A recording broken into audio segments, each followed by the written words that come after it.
Welcome back to Bits and Bobs. In today's video, we're going to be going over the history of the modern milled shilling.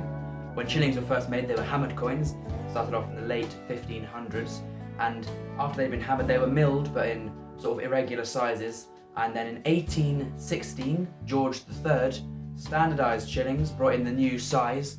It was roughly the same weight as the old ones.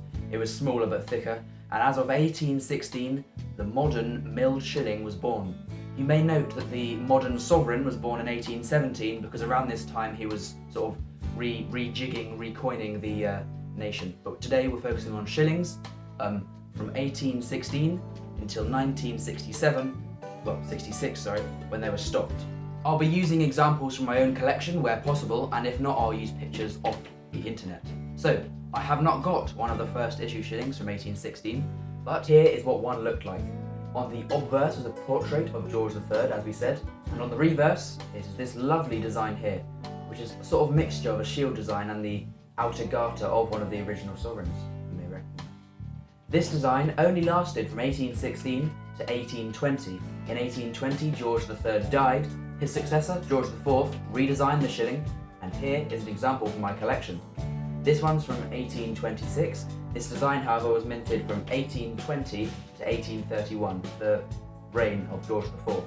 Here on the obverse is the portrait of George IV, and on the reverse we have this new design, which you may recognise from some of the more modern shillings, as it's fairly similar. In 1831, George IV died, and his successor, William IV, redesigned the shilling once again, and here we have it. This design also lasted for the reign of William IV from 1831 to 1837. This example, as you can see from my collection, is in fairly bad condition, but here's what it would look like in new condition. You may have heard of the monarch who succeeded William IV. That's right, it's Queen Victoria. And over Queen Victoria's almost 64-year reign, there were many designs of the shilling. This design was on the coins for 50 years, from 1837 to 1887, the first 50 years of her reign. And here is an example from my collection. This one is from 1840, as you can see. In 1887 it was Queen Victoria's Golden Jubilee, and they redesigned the shilling to this, very reminiscent of the first shilling, first modern milled shilling, from George III. And on the obverse we have Queen Victoria's Jubilee portrait. This was used for a couple of years up till 1893, when they changed the shilling once again to this design.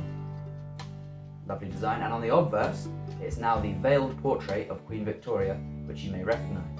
This design then lasted up to her death in 1901. Then, from 1902, the next year, this is the design that was on the shillings. This design was used in the reign of Edward VII and in the reign of George V, all the way up to 1927. From 1927 to 1937 there were slight changes. This is what a shilling looked like between that period. Obviously that's George V again.